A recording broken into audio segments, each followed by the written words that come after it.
Veel te veel spullen. Ik denk dat iedereen op zijn eigen manier wel een beetje zenuwachtig is. Maar ik bedoel, ik vertel mezelf gewoon van joh, je moet gewoon je best doen en meer kan je niet doen. Hè. Maar het is wel natuurlijk belangrijk dat je daar gewoon op je best staat. Eurosonic Noorderslag is een van de grootste Europese showcase festivals en conferentie voor de popmuziek. Dus het is wel echt dé gelegenheid om je aan het grote publiek te tonen, maar ook natuurlijk aan al die platenmaatschappijen, labels, muziekmanagers, noem maar op.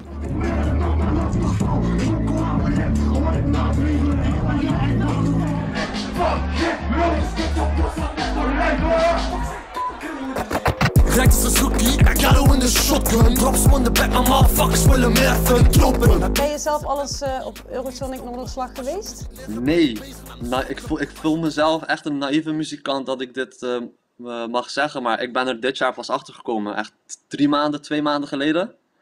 Dus dat is totaal nieuw voor mij. Ik ga er naartoe, ik ga er een feestje van maken. Ik ga het echt wel naar mijn zin hebben.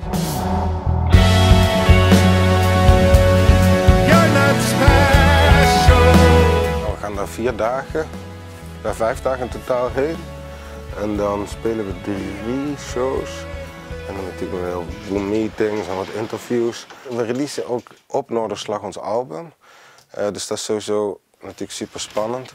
Ja, het zou helemaal te gek zijn als dat dan ook resulteert in toffe shows. Hè. Door het hele land.